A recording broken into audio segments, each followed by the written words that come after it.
బయటికి రావటం జరిగింది. వ్యతిరేకిస్తూ రాజకీయ పరంగా ఏదైనా వ్యవస్థాపూర్వకంగా వ్యతిరేకిస్తే దాన్ని అందరూ స్వాగతిస్తారండి. రాజకీయాల్లో విమర్శలు, ప్రతి విమర్శలు ఉంటాయి. కానీ వ్యక్తిగత విమర్శలనేవి ఎప్పుడు తావివ్వకూడదు. ఏదైతే పవన్ కళ్యాణ్ గారు ఆయన సర్జరీ చేసుకున్నారు. సర్జరీ చేసుకుంటే దాని మీద కూడా విమర్శలు చేయడం అనేది ఒక దౌర్భాగ్య స్థితి.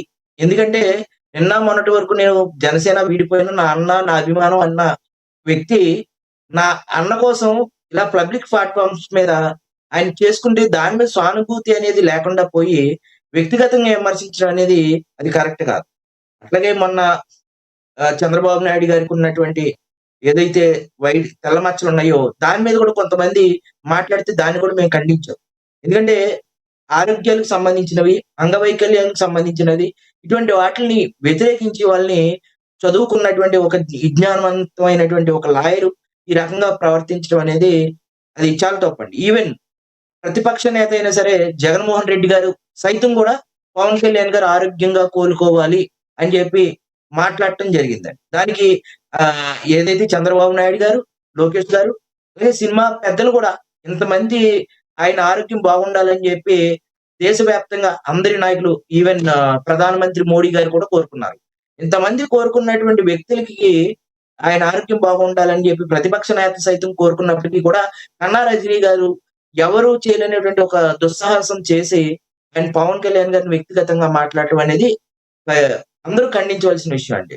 ఏదన్నా హైప్ సృష్టించాలనుకోండి సృష్టించొచ్చు. కానీ ఆమె ఎంత ఉన్నత స్థితికి ఎదిగిందో ప్రజాస్వామ్యంలో ఈ సామాజిక మాధ్యమాల ద్వారా అంత అధపాతాలను కూడా ఆవిడ పడిపోవడం జరిగిందండి. ఒక్క స్టెప్ తోటి. దాన్ని పక్కన పెడితే ఏదైతే వర్మ గారు ఏదైతే ఉన్నారో గత 2 సంవత్సరాలుగా అటు జనసేన పార్టీ కార్యకర్తలకి, టీడీపీ కార్యకర్తలకి మధ్య కొంత గ్యాప్ అయితే ఉంది. ఒక నానుడైతే ఖచ్చితంగా ఉంది. వర్మ గారు కొన్ని మంది జన సైనికుల దగ్గర పవన్ కళ్యాణ్ గారు ఇక్కడ ఉండరు. నన్ను కాదని మీరేం చేయలేరు. మళ్ళీ నేనే గెలుస్తాను. సీట్ నాకే ఇస్తారు. పవన్ కళ్యాణ్ గారు ఎంపీ అయ్యి కేంద్ర మంత్రి అవుతారు. ఇట్లా కొన్ని అంశాలు ఆయన ప్రస్తావించడం జరిగిందని చెప్పి జన సైనికులు నేనక్కడ గ్రౌండ్‌లో రిపోర్ట్ తీసుకుంటే మాట్లాడటం జరిగింది. వీటిలన్నిటికి చెక్ పెట్టేలాగా నిన్న గౌరవ ముఖ్యమంత్రి గారు చంద్రబాబు నాయుడు గారు కూడా ఆహ్, తెలుగుదేశం పార్టీ రాష్ట్ర అధ్యక్షులు వారికి పల్లా శ్రీనివాసరావు గారికి చెప్పి, ఇది కంట్రోల్ అవ్వాలి. ఇట్లా ఉంటే అది కష్టం. మనం ఒకళ్ళని గౌరవించుకోవాలి. ఇటువంటి వాటికి ఫుల్ స్టాప్ పెట్టండి అని చెప్పి వర్మ గారిని మందలించినట్టు మనం సామాజిక మాధ్యమాలు వర్మ గారికి పిఠాపురంలో సత్యనారాయణ వర్మ గారికి పిఠాపురంలో ఏమీ లేకపోతే వైసీపీకి వెళ్ళే అవకాశం ఉందని చాలా బలంగా వినపడుతుంది. వర్మ గారు వైసీపీకి ఆల్రెడీ పనిచేస్తున్నారనే వాళ్ళు కూడా చాలామంది లేకపోలేదు. కేవలం వైసీపీ నుంచి వచ్చిన స్క్రిప్ట్ ప్రకారం వర్మ ఇలా మాట్లాడుతున్నారు కాబట్టి వైసీపీ వాళ్ళందరూ పాపం వర్మ గారు, అయ్యో వర్మ గారు అని మాట్లాడుతున్నారు. దీనిలో వాస్తవం ఉందంటారా? ఎవరు రాజకీయ భౌతవ్యం కోసం ఎవరు ఏ పార్టీకైనా వెళ్ళొచ్చు. ఇప్పుడు టీడీపీ పార్టీ పుట్టినప్పుడు కానీ ఇప్పుడు వరకు లెక్కేసుకుంటే ఈ రోజున పెద్ద పెద్ద నాయకులుగా చలామణి అవుతున్నటువంటి వ్యక్తులందరూ కూడా ఈరోజు వైసీపీలోనే ఉన్నారు. అటు ఇతర పార్టీల్లోనూ కూడా ఉన్నారు. గతంలో టీడీపీలోనే జీవితం ప్రారంభించిన వ్యక్తులు. జనసేనలో జీవితం ప్రారంభించి వంగా గీత గారు ఉన్నారు. ప్రజారాజ్యంలో జీవితం ప్రారంభించారు. అదే పిఠాపురంలో. ఇప్పుడు ఆవిడ వైసీపీ నాయకురాలుగా ఉన్నారు. ఎవరు ఏ పార్టీలోకి వెళ్ళినప్పటికీ కూడా అంతిమ జయం ఏంటి? ప్రజలకు న్యాయం జరగడం అండి. ఇక్కడ వర్మ గారు కొంతవరకైతే నేనైతే ఇది కరెక్ట్‌గా చెప్తాను క్లారిటీగా. వర్మ గారికి భవిష్యత్తులో పర ఏదైతే నియోజకవర్గాల పునర్విభజన అనేది 2029లో సాధ్యం కాకపోవచ్చు కాబట్టి, అతను ఆ దిశగా ప్రయత్నాలు చేసి ఉండొచ్చేమో. అక్కడ ఉన్నటువంటి గ్రౌండ్ రిపోర్ట్ ప్రకారం చాలా మంది చెప్తున్నది అదే. అక్కడ ఉన్న 40 ఏళ్లు ప్రస్థానం ఉన్నటువంటి టీడీపీ పార్టీకి ఏమి అయిపోదండి. ఒకవేళ ఆయన పార్టీ అధిష్టానం కూటమి యొక్క ఐక్యత, రాష్ట్ర భవిష్యత్తు అని చెప్పి ఏదైతే కూటమిలో ఉన్న పార్టీలు అనుకున్నాయో దానికి విరుద్ధంగా సాక్షాత్తు ఉప ముఖ్యమంత్రి ఉన్నటువంటి నియోజకవర్గంలోనే ఆయన అల్లరి సృష్టించడం కూడా దానికి కూడా కారణం అవ్వచ్చు అండి.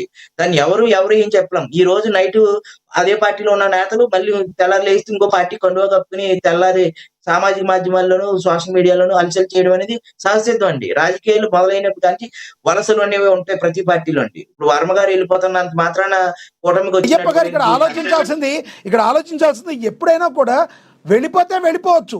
దానిలో ఉంటూనే దాని సానుభూతి పరులుగానే ఇప్పుడు ఉదాహరణకి రజనీ గారిని తీసుకోండి. మా అన్నాని ఇప్పటికీ అన్న అనే పిలుస్తుంది ఆవిడ, కానీ సున్నం పెడుతుంది అనేవాళ్ళు లేకపోలేదు. వాస్తవం ఉందంటారా?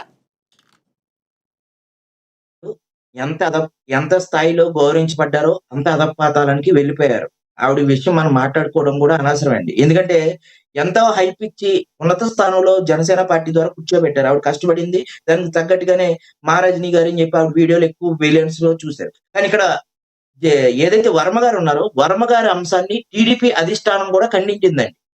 ఒకవేళ మీకిష్టం లేకపోతే ఎళ్ళిపోండి. అంతేగాని ఇక్కడ గొడవ సృష్టించొద్దు. కూటమి ఐక్యతకి దెబ్బతీసే విధంగా మీరుంటే మీరెళ్ళిపోండి అని చెప్పి డైరెక్ట్ గానే చంద్రబాబు నాయుడు గారు చెప్పినట్టు కూడా మనకి వార్తలనేవి వచ్చాయి. అయి ఎంతవరకు నిజమనేది, ఎంతవరకు అబద్ధం కాదు. ఎందుకంటే కూటమిలో ఒక వ్యక్తి కోసం డిస్టర్బెన్స్ జరిగితే ఖచ్చితంగా పంపించేయి. ఆయన కూడా అదే రకంగా డిస్టర్బెన్స్ అనేది క్రియేట్ చేస్తున్నారండి. అది మటికి 100% నిజం. ఆయన వైసీపీకి వెళ్ళిపోవాలనుకుంటే వెళ్ళిపోవచ్చు స్వచ్ఛందంగా. ఎవరు అడ్డు పెట్టరు. కానీ కూటమిలోనే ఉంటూ పవన్ కళ్యాణ్ గారికి, అలాగే జనసేన పార్టీకి, అక్కడ టీడీపీకి ఈ ఐక్యతకి దెబ్బతీసే విధంగా ఆయన చేస్తున్నటువంటి ప్రయత్నాలనైతే మనం ఖచ్చితంగా అతను వైసీపీలోకి వెళ్ళిపోతారనేది ఆలోచన దిశగా ఉన్నారనేది ఖచ్చితంగా చెప్పాలి. ఎందుకంటే 15 సంవత్సరాలు ఇదే కూటమి అధికారంలో ఉంటుందని బలంగా ఇరు వర్గాలు ఏదైతే జనసేన పార్టీ, టీడీపీ పార్టీ నమ్మి ఒకరినొకరు అర్థం చేసుకొని ముందుకు వెళ్తున్నారు కాబట్టి, భవిష్యత్తులో ఇదే నియోజకవర్గంలో పిఠాపురంలోని మళ్ళీ పవన్ కళ్యాణ్ గారు పోటీ చేస్తే ఈయన రాజకీయ భౌతవ్యం ఉండదేమో, నాకు వేరే పార్టీ నుంచి మళ్ళీ వంగా గీత గారు ఎంపీగా పోటీ చేస్తే ఈ స్థానం నుంచి ఆయన పోటీ చేయొచ్చేమో, అటువంటి ఆశాభావంతోటి తను స్ట్రెంథనింగ్ చేసుకొని ఆల్రెడీ ఒకసారి ఇండిపెండెంట్ గా గెలిచినటువంటి అనుభవం ఉన్నది కాబట్టి ఖచ్చితంగా వైసీపీ వెళ్ళే ఆలోచన ఉండదేమో. అది ఎంతవరకు నిజం అనేది కొంచెం సమయం వేచి ఉంటే తెలుస్తుంది. కానీ ఖచ్చితంగా ఆయన వర్మ గారు అయితే వైసీపీలోకి వెళ్ళే అవకాశాలు అయితే గట్టిగానే ఉన్నాయి అంటారు మీరు. రైట్, మళ్ళీ మాట్లాడతాం. మీతో మనతో జనసేన నేత లక్ష్మీకాంత్ గారు జాయిన్ అయ్యారు. ఆయనతో మాట్లాడదాం. లక్ష్మీకాంత్ గారు నమస్తే అండి. నమస్తే అండి. లక్ష్మీకాంత్ గారు ఎలా చూడాలి? కన్నా రజని ఒకప్పుడు మీ ఇంటి ఆడపడుచు, మీ బిడ్డ, ఈ రోజున కళ్యాణ్ గారి మీద, మరి మీ జనసేన అధినేత మీద చేస్తున్న వ్యాఖ్యలను మీరు ఏ రకంగా చూస్తారు? ఇక వర్మ గారు కావచ్చు, రజనీ గారు కావచ్చు, జై జగనన్న అనబోతున్నారనే వార్తల్లో వాస్తవం ఉందంటారా? ఇబ్బందికరమైన ప్రశ్న ఇచ్చారు మమ్మల్ని. ముందుగా మీకు ప్యానల్ సభ్యులకి అందరికీ నమస్తే అండి. నమస్తే. ముందుగా కోటిపల్లి అయ్యప్ప గారు నమస్తే. మీ మధ్య మీ గురించి ఒక విషయం తెలిసింది సార్.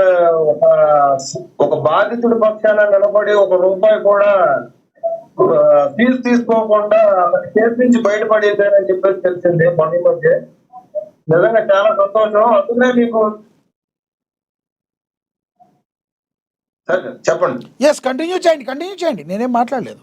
కంటిన్యూ చేయండి. ఆ కేసులో బాధితులందరినీ భయపెట్టేస్తే వాళ్ళెవరు సాక్ష్యం చెప్తాక ముందుకు రాకపోతే ఆ కేసుని డీల్ చేస్తే అతనికి ఏదైతే నిందితుడు ఉన్నాడో 14 సంవత్సరాలు జైలు పడ్డదండి. జన సైనికుడిని చంపేసినటువంటి అతను వైసీపీ అండి, చంపిన అతను, చనిపోయిన అతను జనసేన అండి. అదే సార్, మీకు Right. ముందుగా Continue. చాలా థ్యాంక్ యూ, కృతజ్ఞతలు. వచ్చినాయి విషయం తెలిసిన తర్వాత ఫస్ట్ విషయం చెప్పాలి కాబట్టి చెప్తున్నాను. అండ్ సార్, ప్రధానంగా ఒక ఆడపిల్ల విషయంలో నేను మాట్లాడటం అనేది కరెక్ట్ కాదు. ఇవాళ సోషల్ మీడియా వేదికగా ఇప్పుడు జరుగుతున్న కన్నా రజని, అంటే మేము కన్నా రజని అంటారు, వాళ్ళ ఇంటి పేరు తగ్గట్టుగా కన్నింగ్ రజని అని పేరు పెట్టింటాం సార్. ఎందుకంటే జనసేనలో ఉన్నప్పుడు జగన్మోహన్ రెడ్డి గారికి ఏ విధంగా విమర్శించిందో, మరి ఆ రోజు కడప బాంబులు తీసుకొచ్చి రంగాగారి మీద దాడి చేయించింది వాళ్ళే అన్నట్టుగా మొత్తం వేదాంతలాగా మొత్తం ఏ విధంగా చిలక పులుపులు పడుతున్నారు. కానీ దాని డబుల్ వాయిస్ వస్తుంది. కానీ ఇవాళ అదే కన్నా రజని పవన్ కళ్యాణ్ గారు ఒక సర్జరీ చేపించుకుంటే దాన్ని ఆవిడ ఎట్లా చూసిందంటే, ఈవిడే ఒక డాక్టర్ లాగా, ఈవిడే ఒక సైంటిస్ట్ లాగా మొత్తం అంతా ఊహించుకొని దాని మీద ఇవాళ వేసవకాలంలో సైనస్ అనేది రాదు, అది శీతాకాలంలో వస్తుంది, మా ఇంట్లో వాళ్ళు రోగులు రొస్తులతో ఉంటారు, దాంట్లో భాగంగానే సైనస్ తో కొంతమంది ఉన్నారు, పవన్ కళ్యాణ్ గారు కావాలని రెస్ట్ మోడ్ లోకి వెళ్ళాడు అన్నట్టుగా ఆవిడ విభేదించింది సార్.